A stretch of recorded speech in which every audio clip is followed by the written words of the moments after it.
Thank you, Aidan, for that lovely introduction. I'm delighted to be here. I spoke yesterday, and I'm going to speak again today about similar material. There's a little bit of overlap, but I brought in some new material. I brought in some new information or some new data that we've collected recently. And I'm going to cover a fair range of topic, if you like. And hopefully I'm going to tell you lots of things you don't know or didn't know. Hopefully I'm going to tell you some good stuff. Just a very quick rundown of my background. I'm a New Zealander. I did an honours degree and a master's degree in psychology at the University of Otago in New Zealand, which is at the bottom of New Zealand. I then went to the University of York in the UK, where I studied experimental psychology in the psychology department there. From there I went to the University of Birmingham and spent 7 years in the School of Sport and Exercise Sciences, which I thoroughly enjoyed. It was great to get away from a psychology department. That was a joke, Aidan. And from there I was quite keen to get back to New Zealand, so I went to Hong Kong, which was about halfway to New Zealand. And the reason was my wife is from York, so she preferred to stay in York, so it was kind of a bit of a compromise. And we naively thought that once we were in Hong Kong, we'd kind of just jump back to the UK whenever we felt like it and jump across to New Zealand whenever we felt like it. Didn't quite work out like that. Anyway, the improvements that we install in our brain when we learn our languages permit us to review, recall, rehearse, redesign our own activities, turning our brains into echo chambers of sorts, in which otherwise evanescent processes can hang around and become objects in their own right. Those that persist the longest, acquiring influence as they persist, we call our conscious thoughts. That was Daniel Dennett in 1996. A few years earlier, the doyen, if you like, of unconscious learning, Arthur Reber, said this. He said, consciousness is a late arrival on the evolutionary scene. And it's antedated by very sophisticated non-conscious perceptual and cognitive functions. And if you invoke the standard heuristics of evolutionary biology, you can anticipate finding that unconscious or implicit cognitive processes generally display a variety of properties that differentiate them from explicit conscious cognitive processes. That's the most dry thing that I'm going to say tonight. And I did it on purpose because I thought it'd be fun to make you all think, oh God, he's not going to just do stuff like this all night. But for the rest of the lecture, I'm going to try to distinguish between conscious and unconscious processes at a number of different levels, and particularly in relation to motor learning. So let's start. Most of you probably are aware that birds have probably evolved plumage that makes them look bigger than they actually are. So things we see in the environment, and if you like at a conscious level, aren't always what we expect to see, and they're not always what you think you're seeing. Back in the 60s, there was some work done in which they were very interested in the effect of authority, person's status on the way the person was perceived. And in this particular study, they brought one gentleman into a number of different lectures, and they presented the gentleman. His name was Mr. English from Oxford University, and he was introduced either as a student or as a demonstrator or a lecturer or a senior lecturer or a professor. He wore the same clothes, he was the same height, everything was the same, except for the different classes of students who saw him, because they were told he was either a student or a professor, etc. And the students were asked to estimate his height, to judge his height. And if you look, you see something rather fascinating. When he was a student, they estimated his height as shorter than when he was a demonstrator, than when he was a lecturer, than when he was a senior lecturer, and indeed when he was a professor. People overestimated his height purely on the basis of his status, his reputation. The control condition, by the way, was the course director. The course director by all the different classes was estimated at a very similar height. So this was purely down to how Mr. English was introduced to each different class. I know I look 7 feet because I'm a professor, but I'm only 5'4". So we were interested in that work. It's fascinating work. And so we thought, well, let's examine this in things like sport. And this particular study, we examined the effect of reputation on perceptions of height in soccer. And celebrated people often seem larger than life, don't they? I think for all of us that's probably the case. I remember my dad. He was huge, as I recall. And then I remember when he was in his casket after he'd passed away, thinking to myself, it's not nearly as big as I remember. So in a series of studies, we've done things like this. In these 2 studies, we asked people who were soccer players, either in the Hong Kong University soccer team or in a university college team. We asked them to rank how good the goalkeepers in their team were at saving penalties. So a 1 ranks as terrible. 7 means you're very, very good at saving penalties. And then we asked the players to estimate the size of the goalkeeper. And they did that like this. So they were given a sheet, and on this sheet, one of these bars represents the exact height of the goalkeeper relative to the goal. So one of these is correct. All of the other bars are incorrect. So what the players had to do is they had to look through these and decide which one of these represented the goalkeeper who they were judging. This is what we found. The higher the reputation of the goalkeeper for saving penalties, the taller he was estimated to be. So purely on the basis of thinking he was a good penalty saver, our participants in 2 separate teams overestimated the size of the goalkeeper. This study is even more fun. We showed people pictures of David Beckham with a soccer ball between his feet. This is Yao Ming with a basketball between his feet. Or we showed people pictures of Beckham with a basketball between his feet, or Yao Ming with a soccer ball between his feet. And what we expected to find was that when Beckham had the soccer ball between his feet, or when Yao Ming had the basketball between his feet, they would be overestimated because they have an incredible reputation either for soccer or for basketball. But we didn't expect to see the same overestimation when you flip them around, because Beckham, as far as I know, has no reputation for being a basketballer. And what people had to do is they had to look at each picture independently, and they simply had to mark off his height relative to the soccer ball or relative to the basketball. So if you're looking at this picture here, you might see one of these on a separate sheet, but the soccer ball could be any size. We changed the sizes. So it's a relative judgment that you're making. This is what we found. Yao Ming, sure enough, was overestimated when he had a basketball between his feet. David Beckham, overestimated when he had a soccer ball between his feet. Yao Ming, with the soccer ball between his feet, wasn't overestimated. In fact, he was slightly underestimated. But interestingly enough, David Beckham was overestimated when he had a basketball between his feet. Probably not as surprising as you'd think, because Beckham has gone beyond being a soccer player.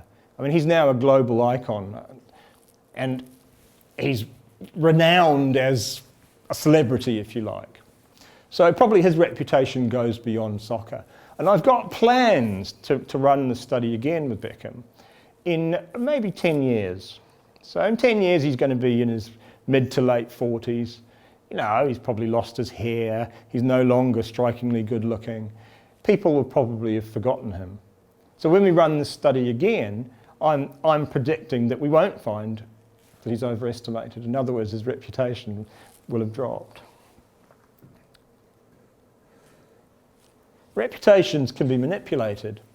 And I apologise for this is a poor quality slide, but this is Jerzy Dudek standing in a goal. And this is prior to a penalty shootout in the Champions League in 2005, which anyone who follows Liverpool, tell me if I'm wrong, it's probably the last time Liverpool won a trophy.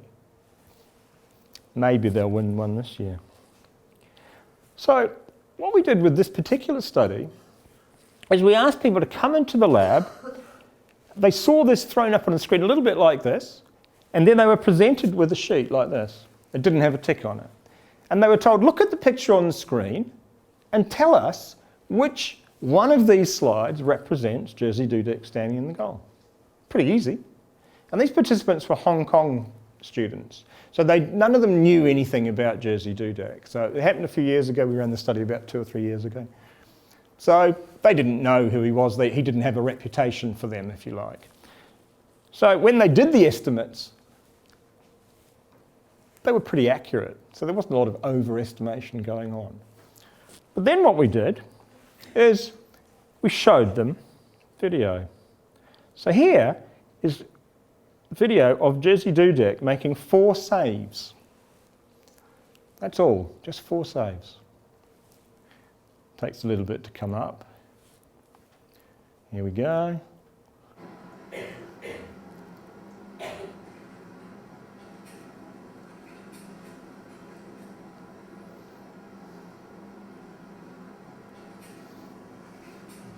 So that's it. So one group saw Dudek make 4 saves, and he made those saves in the final. The other group, and I won't bother showing you the other group saw him missing 4. So you've got 4 saves versus 4 non-saves. And we're interested to see what would happen with respect to his reputation. Would people overestimate him or underestimate him? And this is what we found. When they saw him make, or should I say not make, 4 saves, they underestimated his height. When they saw him make the saves, they overestimated his height. That's a pretty decent interaction that we've got there. So just by showing people clips, 4 clips, we'd manipulated Dudek's reputation to the extent that we changed people's perceptions of his height quite dramatically.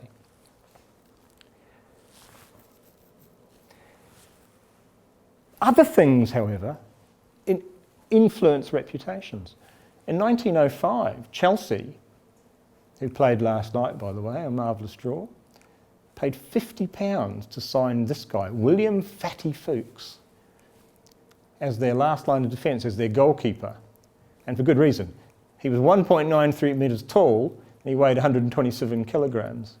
So he's a huge boy and very slow. However, in those days, if the goalkeeper was holding the ball, you could crash into him and barge him over the line, and that would be a goal.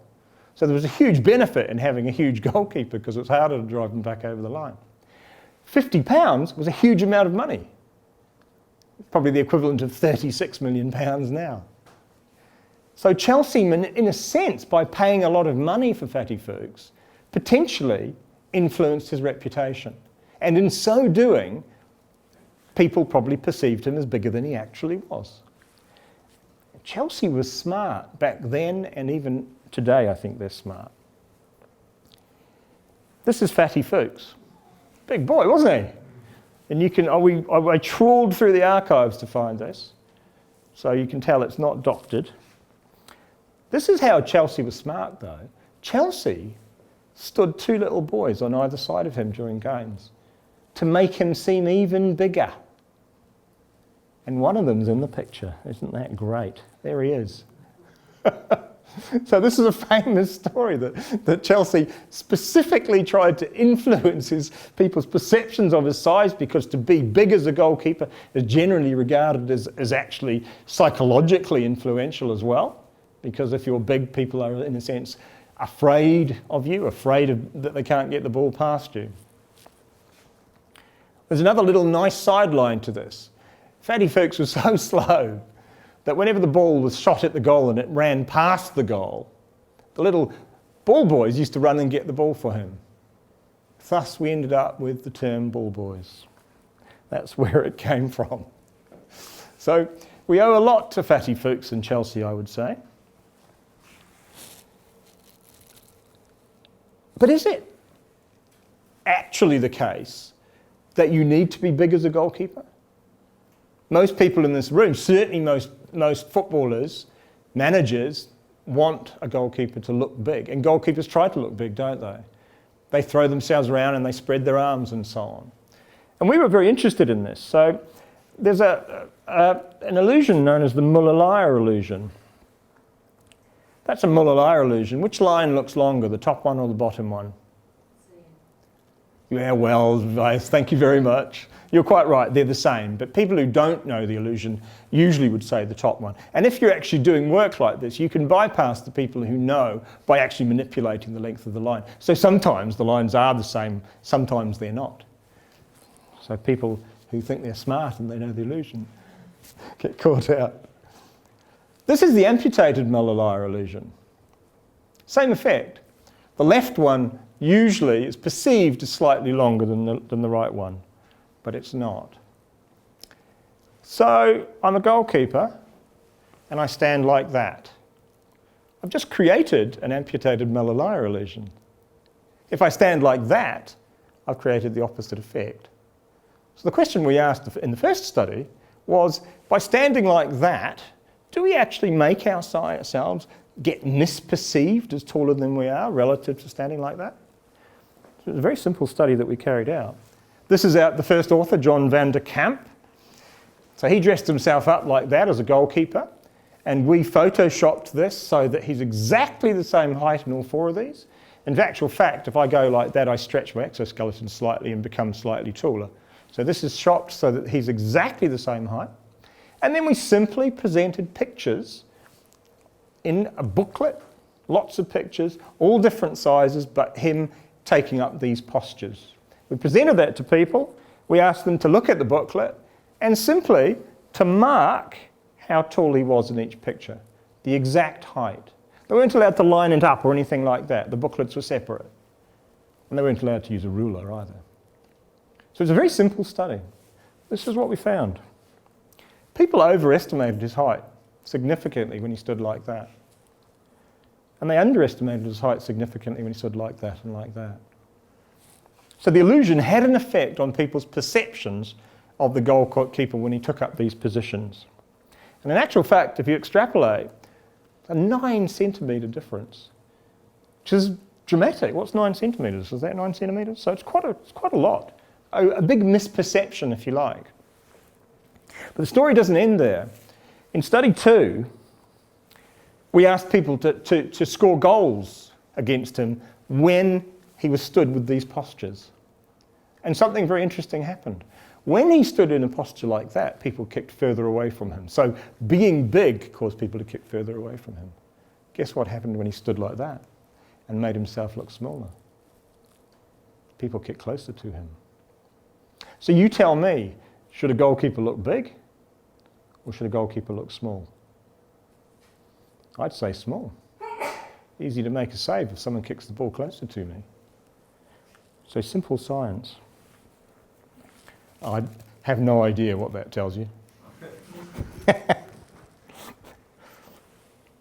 So I guess the moral so far of my story, you can't always believe what your eyes tell you. That's what I showed at the beginning. What do you actually see? Is it a bird with plumage that's making it look bigger? Or is there something else there? Is it two birds? Yes, it is. It's two birds. There's one. There's the other one. My wife's a professional photographer who took this purely by luck. So I thought I'd throw it in there just on her behalf. I should give her an acknowledgement, shouldn't I? But you don't always know what you're seeing. And J.J. Gibson in '79 said our perception of the world is biologically adapted to help us survive. And I'm going to show you some work now which speaks to that argument. And in particular, I think this work's useful here because it speaks to this argument with respect to conscious and non-conscious perception of the world. And it speaks very specifically to that. So a guy called Dennis Profit and his colleagues have done a whole bunch of work where they've asked people to do things like estimate the steepness of hills. And they asked them to do two kinds of estimate. One is a conscious estimate. So you stand at the bottom of a hill and you look up the hill and you're given a disc like this And you simply rotate the disc until it represents the steepness of the hill. Simple as that.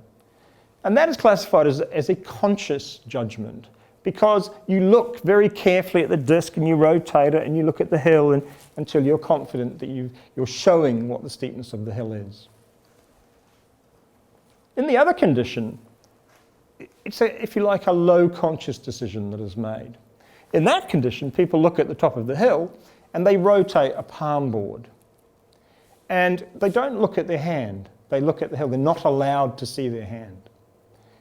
So in that condition, they're making what Prof classifies as a low conscious judgment of the steepness of the hill. So we've got two kinds of judgment. One that is certainly more, I've called them high conscious and low conscious. One that is more conscious than the other. These are the kind of findings that Prof gets over and over again. So here are the haptic or the low conscious judgments. So these are the judgments you did when you looked at the hill and you simply moved your hand. People are very, very accurate at judging the steepness of the hill.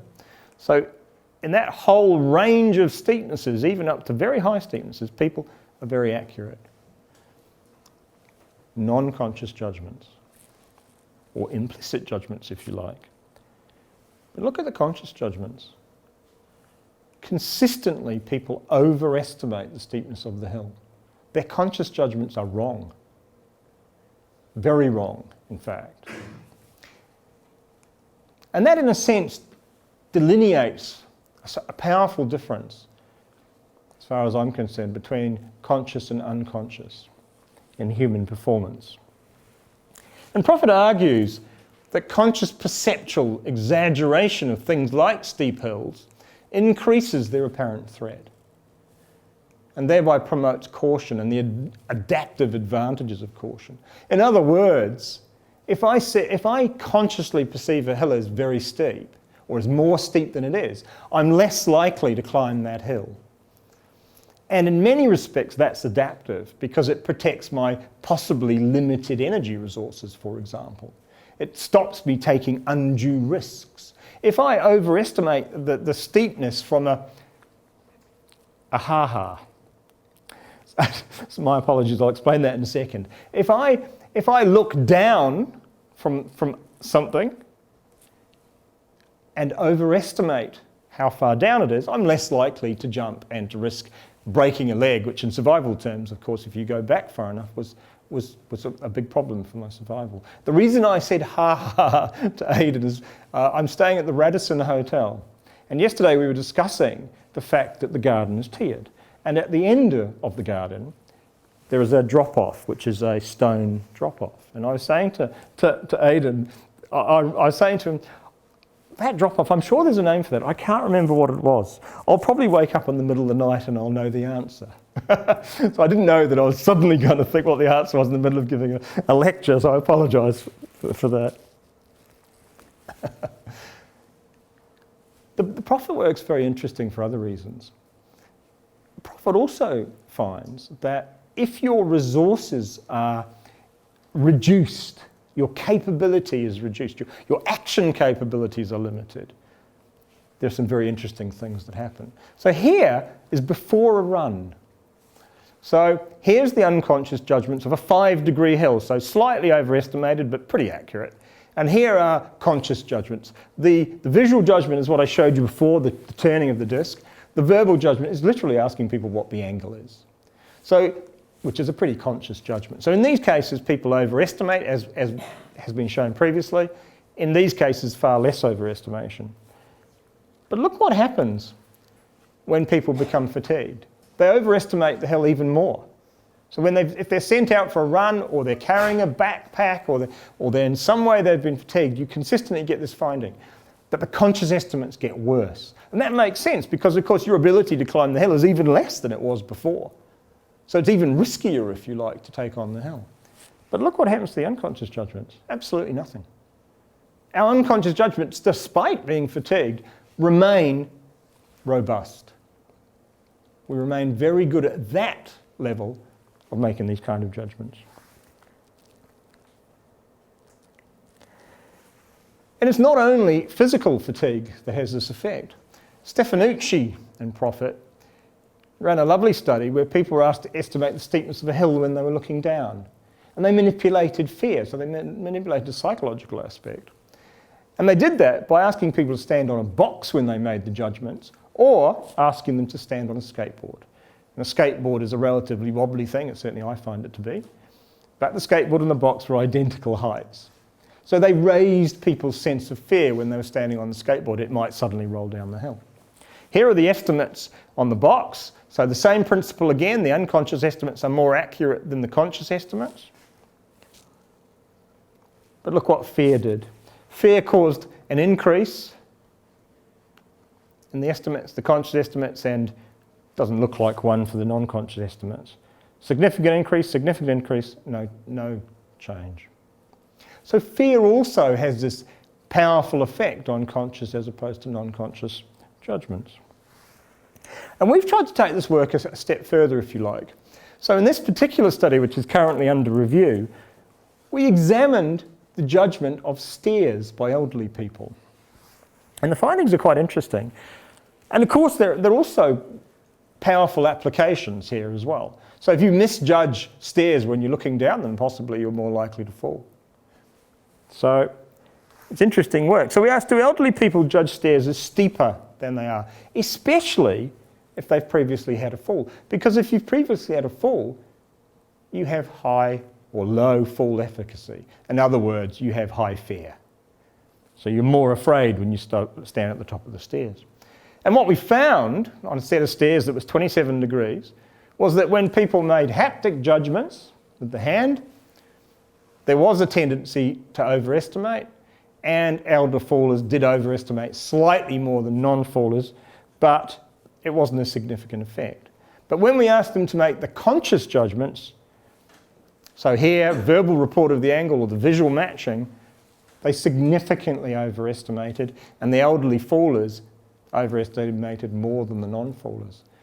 So our conscious judgments of the steepness of stairs is wrong, usually. It is for elderly people, and particularly for elderly people who are fallers. And we tried to predict estimation errors. So how big was the error that these elderly people made when they estimated the steepness of the stairs? So what we ran were separate multiple regression models. And we entered age, because that's an important factor for elderly people. We entered fall status, whether they had fallen or not fallen in the past. We entered fall efficacy score, so how afraid they were. And we also entered something called movement-specific reinvestment score. And movement-specific reinvestment is from the theory of reinvestment, which is work that I do. And reinvestment refers to the tendency to have conscious control, conscious involvement in controlling your movement. So if you score high on the movement-specific reinvestment scale, for example, that means you're someone who tends to pay a lot of attention to controlling your movements. And there'll be plenty of you in this room who know what I'm talking about, and possibly you, if you're involved in sport and taking a penalty, you're the one who's suddenly thinking ever so much about how you take the penalty, so you become too aware of how you're carrying out your penalty kick. So we entered those factors in the model, and what's really interesting about this, and this is new data, by the way, so I haven't even really managed to put it all together. So, for example, I haven't got the beta weights and so on and so forth here. But basically, when people are doing conscious judgments, the model predicts error, that predicts how much you overestimate the steepness of the stairs.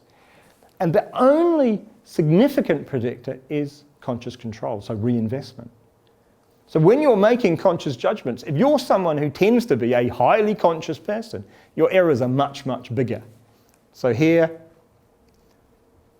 slope estimation gets bigger as reinvestment score gets bigger. But when you're doing the non-conscious judgments, that relationship is not nearly so strong, and the model doesn't predict. And these models in total predict something like 40 to 50% of the variance, so fairly powerful. Okay, so the question, of course, the natural question is, can we somehow correct overestimations of the steepness of stairs? Because that would be pretty darn cool if we could. So can we fix overestimations by elderly people? And if we can, maybe we can prevent falls or reduce falls. So falling on stairs is something that is common for elderly people, and of course it's problematic. So can we make elderly people judge the stairs more accurately, if you like? Well, we came up with a stair banister illusion. We thought, let's manipulate people's perceptions of the stairs by creating an illusion. And I've called it the stair banister illusion.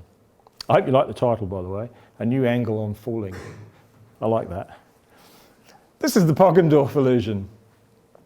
Does that line run right through? No, it doesn't. Does anyone think it does? And again, I can manipulate this so it might or it mightn't. In this particular case, hopefully that works. It does run straight through. But the illusion is that it doesn't run straight through. Sometimes more powerful is the double Poggendorf. Is that line offset or not? It is offset? No, it's not. I can't be bothered going all the way over there. But take my word for it. It is a straight line running straight through. So the Poggendorf is quite powerful. So with the banister illusion, all we did was change the angle of the banister. So you tell me, which one is neutral? In other words, there's no changed angle. The right-hand one, correct, well done. Which one is where we lifted the banister? The middle one? Correct. So what we did is we raised the banister by 10% at the bottom, or we lowered it by 10%, that's all. It's a little bit hard to visualise sometimes, but if that's the stairs and I've raised the banister that way, when I'm looking down, I presumably will perceive the stairs as steeper than they are. But if I lower the banister, presumably I'll perceive the stairs as more shallow than they are, and that's what we predicted. So we ran a study where at a sports centre, the sports centre that I happened to run, so it was quite useful. And basically, on separate occasions, we changed the banister. Nobody knew that the banister had been changed. It was simply a banister that was 2 sticks at the end and the rail, and it was on the side of the stairs. In actual fact, nobody ever uses the stairs aren't particularly steep, so we never actually ever perceived a single person, and we monitored hundreds of people actually use the banister. And we asked people, though, to make low conscious or high conscious judgments, and they were not aware that the banister had been tampered with. The unconscious judgments were very, very accurate, regardless of what we'd done to the banister. And that's what you would predict, and that's what the profit work would predict. No effect. But the conscious judgments were affected, and relatively dramatically, in fact.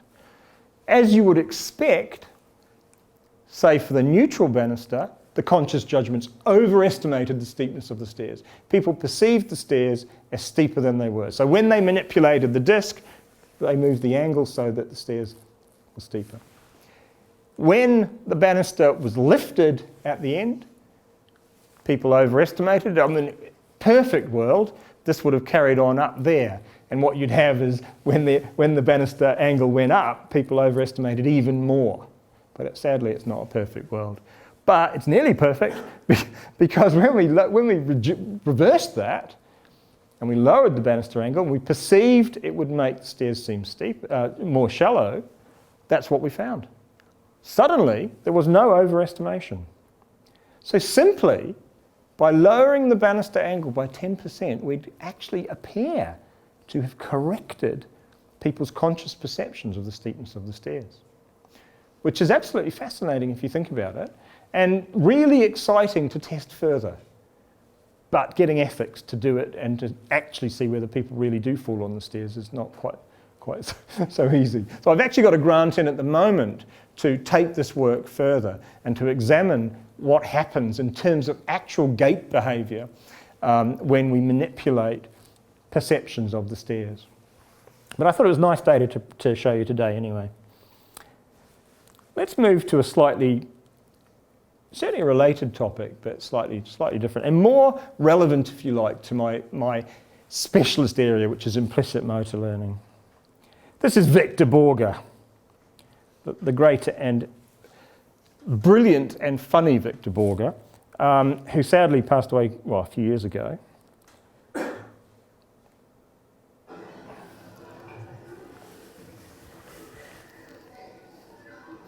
And if you're talking about expertise, this is expertise.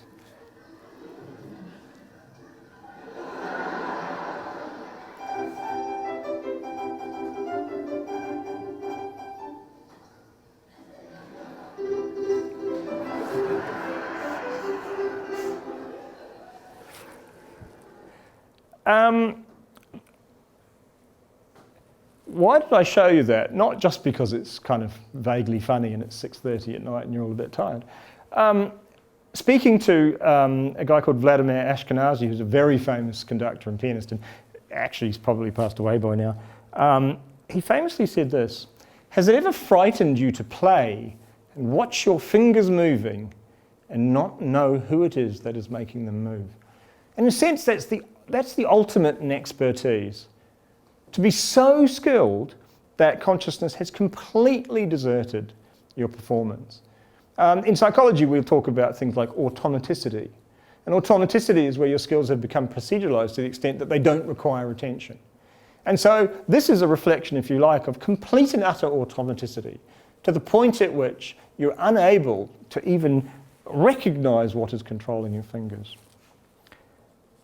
But as with all good stories, there's a negative end to that. This is the exact opposite of that. As I got to the top of my run, I just thought, how do I let go of the ball? And suddenly the ball was stuck in my hand. This is cricket. And this is what I was talking about before, in a sense, reinvestment. So this is suddenly using too much conscious control, being too conscious of how you're performing a task, to the extent that this happens. So there's theory of reinvestment that I mentioned before. And what's interesting is this concept of conscious control of movements comes up again and again and again, and we find that reinvestment is very important in this role of consciousness, if you like.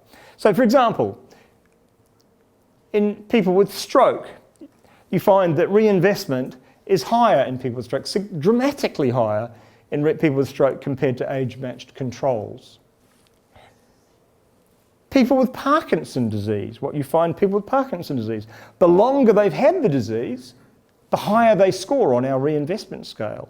That is, the longer you've had this problem with your movements, the more conscious you have become about your movements. Falling. Elderly fallers score much higher on reinvestment than elderly non-fallers, as I've mentioned already. And it's very interesting, this one, because there is a question of which comes first. What is the causality? So did falling cause me to become a high reinvestor? So if you've ever been ice skating and you fell, what did you do next time you got up? You reinvested, you thought about your ice skating because you didn't want to fall again. So your fall caused you to become a high reinvestor, even if only momentarily. But the reverse is also possible, that being a person with a disposition for reinvestment. So in this room, there'll be people who are highly consciously involved in their movements by nature, and there'll be people who score very low. In other words, they very seldom ever think about their movements. Possibly, it's predictive. Maybe having a personality that is predisposed to be a high reinvestor causes you to fall. And we're actually doing longitudinal work at the moment to examine that question. So in a rather, I think cynical is probably the right term, although I hesitate to use it on camera. What we've done is we've assessed reinvestment in elderly people in Hong Kong, lots and lots of elderly people, and we've collected lots of demographic data, who haven't fallen. And we're now waiting for them to fall, sadly. So that's very interesting, because of course what we potentially can predict is that high reinvestors might be the ones who are more likely to fall. So that would start to tell us about causality. Sadly, that longitudinal study has been going for about 3 years now, And in the UK and in Ireland, I would say 65 is getting, 70 is getting up there. You'd call yourself elderly probably. Not really in Hong Kong. 90 is elderly. 65, 70 is pretty darn young in Hong Kong. So we actually got it slightly wrong, I think. We targeted people who were too young. And so we're probably going to have to wait another 10 to 15 years before we get our data in. The other thing that we find is that this concept of reinvestment predicts skill failure under pressure, and that's been shown on many, many occasions in lots of different work. High scorers on the reinvestment scale tend to be people who are more likely to fail under pressure. In other words, when you're taking that final throw at darts to win the game, you're the one, if you're a high reinvestor, who suddenly thinks far too much about what you're doing. That disrupts the natural, or the automaticity, if you like, of your movements. So the question becomes, if this concept of reinvestment or conscious involvement in movements is so bad, so disruptive to your performance, how do you prevent it? Well, in a sense, that's what I've spent most of my academic career trying to do, find ways to prevent it. And one way to do that is to learn in such a way that you can't become conscious of how you perform. Learn your skills so that you don't know what you're doing. Is that even possible? I don't know. Well, I do know. I've spent 20 years finding out. We call that implicit motor learning. And I'll define implicit motor learning here very simply. Learning that takes place in such a way that there's negligible ability to raise to consciousness the knowledge that underlies your motor performance. In other words, you've learned your skills, and of course you've accumulated knowledge, but it's knowledge that you're not aware of. It's implicit. Think about the average professional golfer. He may have spent years and years training and becoming incredibly automated. Most of them, though, have also spent years and years accumulating knowledge about how they swing, building up a huge repertoire of what we call declarative knowledge that they can use to describe their movements. So consciousness becomes a problem. That is, in conditions such as pressure to win the Open or whatever, the likelihood is that you easily become too conscious of your movements, and therefore your performance becomes disrupted. So implicit motor learning. Well, I haven't got time tonight, and it's also, Aidan pointed out to me, a public lecture, so don't go sort of too theoretical, too complicated, if you like. So I'm not going to go in great detail into all the work that we've done as such. So I'm going to ask you to kind of take a leap of faith with me a little bit. We've shown in many, many studies published in a variety of different disciplines that when we create implicit motor learning, I'll show you how we do that in a minute, that you get minimal accretion of or access to explicit verbal knowledge about how you perform the skill. We find that performance is immune to pressure, to distraction, to multitasking, to fatigue, and even to aging. And I'll show you some of this data in a minute. And we also find that when people learn unconsciously or implicitly, they're less dependent on verbal analytical processes to support their performance. So we've actually shown that you become neurally more efficient when you perform your skills. I thought it'd be interesting, I mean, why? People often ask, why is implicit learning so effective? You know, that guy Masters bangs on about how great implicit learning is, but he never tells us why. Well, there's a very simple explanation for why implicit motor learning might be so effective. And it comes back to this. Consciousness is a late arrival in evolutionary terms. And it's antedated by really sophisticated non-conscious abilities. So in other words, our ability to be verbal, to be explicit, to describe what we're doing, to accumulate declarative knowledge, came really quite recently in our evolutionary history, if you like. But long before we could talk, we still had to be able to move effectively, didn't we? If we didn't move effectively, what happened? We didn't survive. So when I was living in a cave millions of years ago and I went out hunting, and when I went round the corner of my cave, I came across a saber-toothed tiger, if, when I threw my spear, or perhaps it was a stone, at that saber-toothed tiger, if I was so anxious, the pressure got to me, and I missed with my throw, I would die. So, in essence, only implicit, unconscious mechanisms, if you like, survived. Survival of the fittest.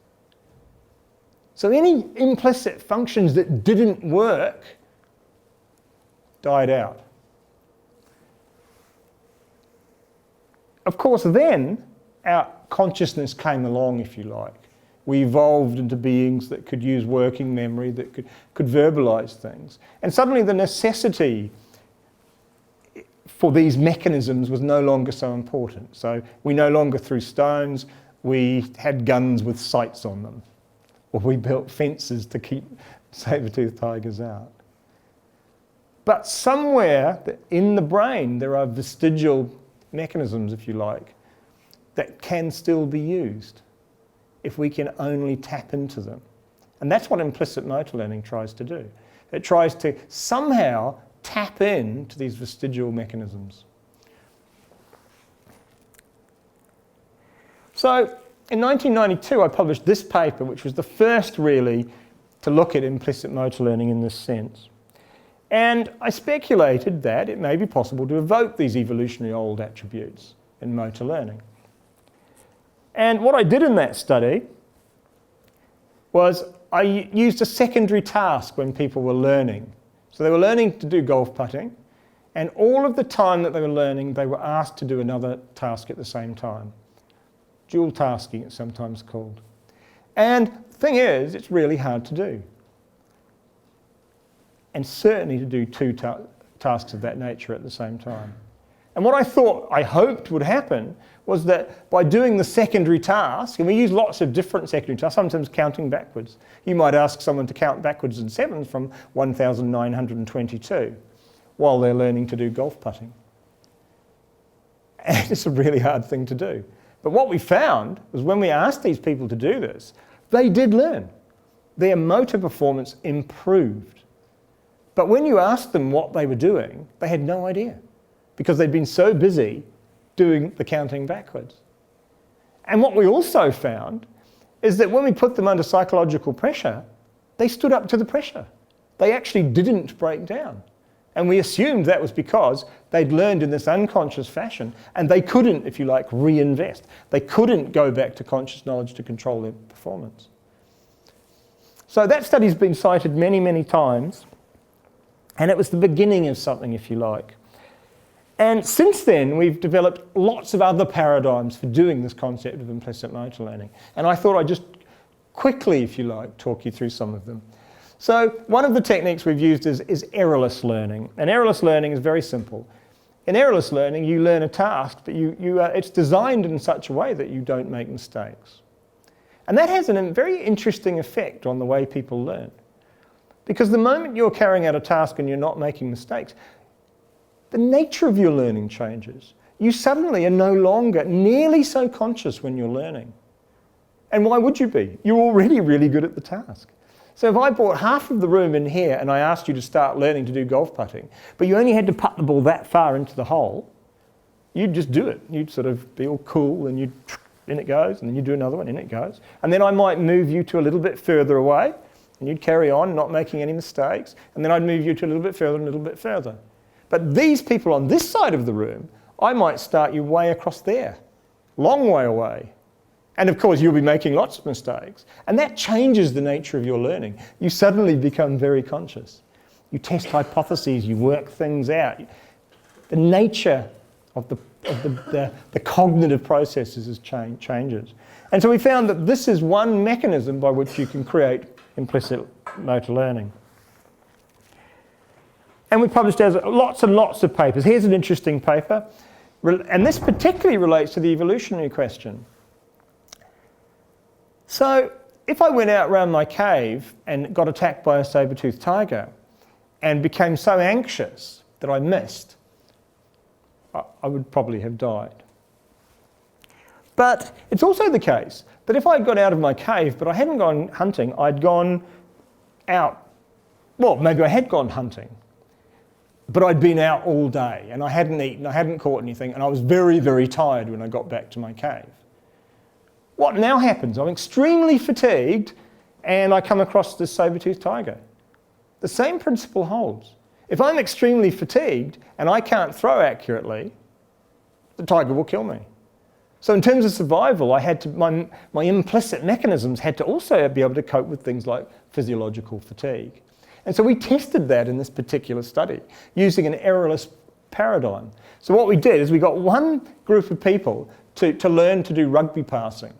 So they passed a rugby ball to a target, a bit like a bullseye on a wall, and they passed it from really short distances. And then they got a bit further away and a bit further away and a bit further away. And the other group, we started from a bit further away, from the furthest away, and they gradually got closer. So both groups had exactly the same number of trials. Everything was identical except for one thing. One group had started close, one group had started far away. And then what we did, and there's their scores there in a retention test after they'd done all this practice.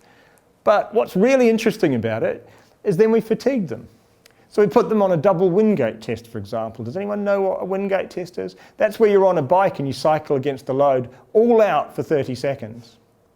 We did a double one.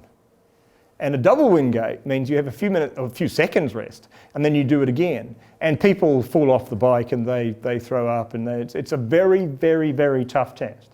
So what we did is we put them on the double Wingate, and then we tested their accuracy at doing this passing task again. And look what we found. Here is the people who learned making lots of mistakes. So they learned consciously. Their accuracy got significantly worse. But look at our unconscious, our implicit learners. They were stable in terms of their accuracy, even though they'd just done this double Wingate and they could hardly move.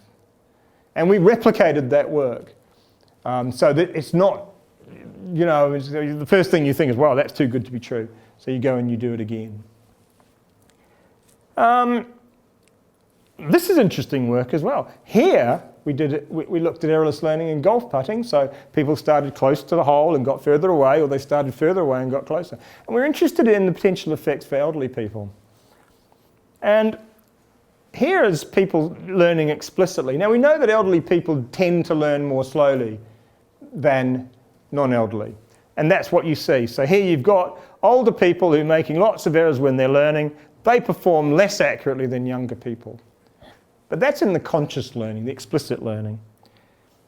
In the non-conscious, the implicit learning, look what you see. Absolutely no differences between the elderly and the young.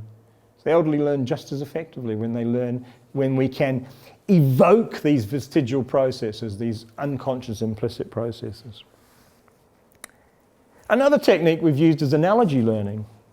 And in analogy learning, you form a mental model of a new concept by aligning it with something familiar from experience. So I love to use this because it's Ernest Rutherford. I always like to talk about famous Kiwis. He's, of course, the man who split the atom, and he described an atom as being like a solar system. So he used an analogy, in essence. An electron, a nucleus surrounded by rotating electrons. And the easiest one, of course, is to describe the heart as a pump. Of course, the problem is, if you don't know what a pump is, you're not going to know how a heart works. So there has to be some relevance to the analogy. And we think, well, before I tell you that, here's a study that we ran where we tested the principle of analogy learning in motor learning. So if I want you, and you should try this because it's surprising, anyone who plays tennis, you should try this. If you want someone to hit a topspin forehand at tennis, one thing you can do is you can explain to them explicitly all of the rules they need to do it. So you can tell them how to hold the racket, tell them how to stand, tell them to bring the racket from low to high, tell them to finish near the ear. Dozens and dozens of explicit rules that most coaches, that's what they do when they coach somebody. But I don't. I use the right angle triangle analogy. I say to my student, what I want you to do is I want you to draw a right angle triangle with the racket. So they draw a right angle triangle with the racket. And then I say, now when you brought the racket up, that was the hypotenuse. And what I want you to do is next time you hit the ball, I want you to bring the racket up the hypotenuse. And that's all I tell them. And it's quite remarkable because that simple analogy encompasses all of the rules the coach would usually give. And what you find is the pupil immediately grabs the racket with the right grip, a semi-Western grip usually. They immediately get their body in more or less the right position in order to be able to bring the racket up the hypotenuse. They immediately bring the racket up around their ear. So they're doing all of the rules that the coach consciously tried to give them, encompassed in one simple, elegant analogy. It's very powerful.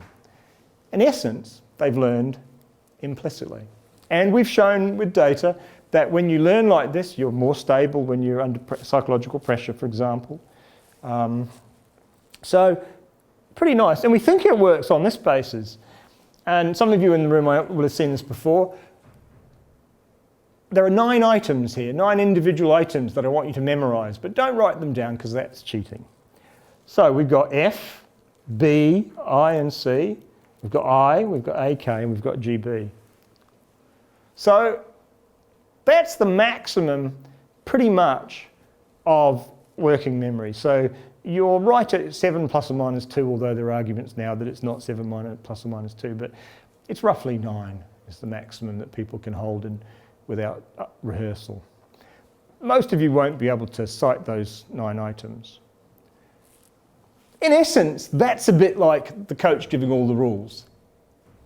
Lots and lots of information that you can't hold, that you can't use. Let's do it again, my way. FBI, CIA, KGB. That's pretty easy, isn't it? What we've done is chunk the information together. And there'll be people in the room possibly who don't know what the KGB is. So, because it seems like the KGB probably don't operate anymore. So for them it might be FBI and CIA is really meaningful, but KGB, they can't remember that because it's not, doesn't have any meaning for them. So we think the analogy works like that. But there's a much easier way to show you this, okay? And I have to be quite honest, I do love showing these clips. These are my favourite, or nearly my favourite clips actually. My favourite clip is coming at the end. This is River Dance, Michael Flatley, and I've been instructed not to say anything rude about this kind of dancing. It's incredibly skillful.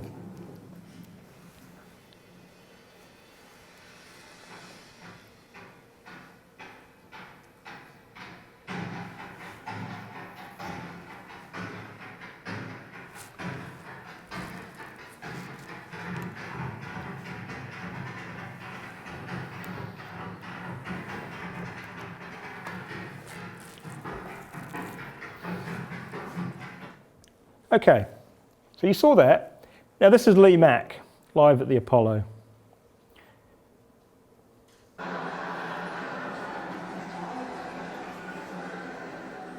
my very good attempt at river dance, in case you're wondering what that is. It's very easy to do river dance, you just got to stand there going, can you smell dog shit?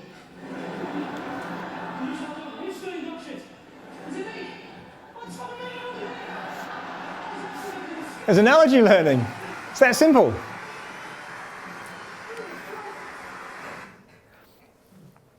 One other technique that we've used is subliminal learning, and we call it marginal perception. You probably have heard of subliminal learning.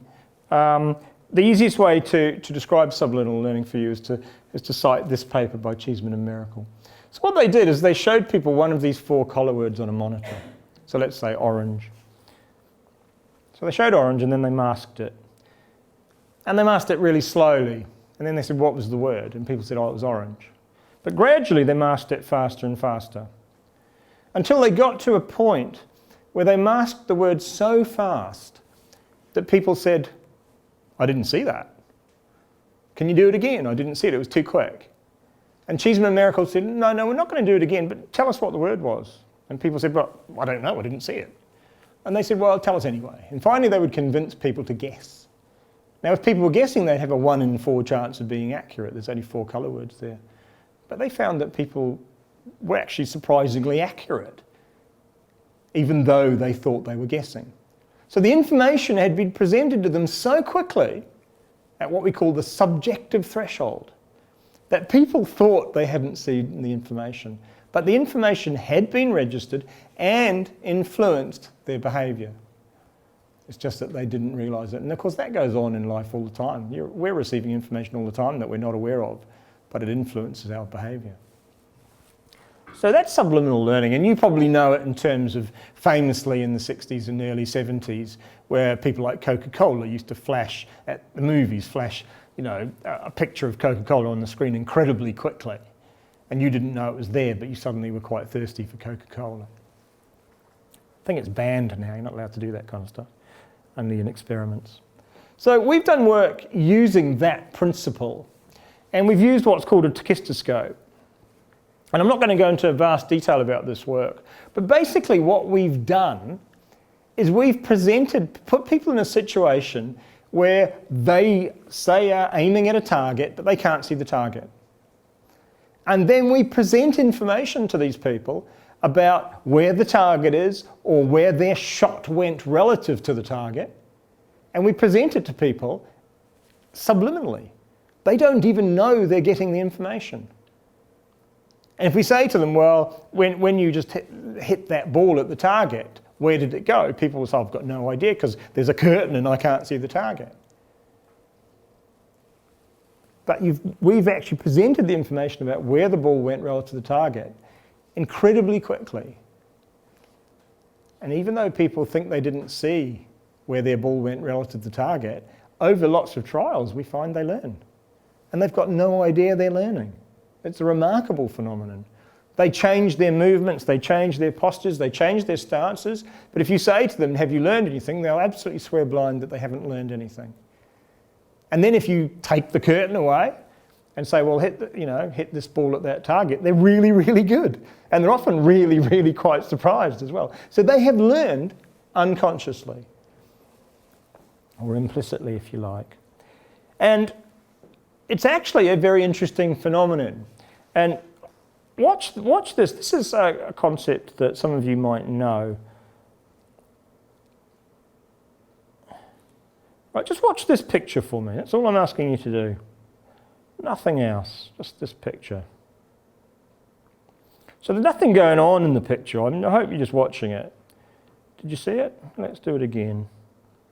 Keep watching the picture. So there's nothing going on there, honestly. Absolutely nothing. Someone spotted it. Watch the middle guy. That's what we call change blindness. In front of your very eyes, he's going from not smiling to smiling, and you didn't even realise. What's wrong with you? You're not watching or something? You're not observant? So that's change blindness. And we can use that concept of change blindness in motor learning in order to bring about subliminal learning.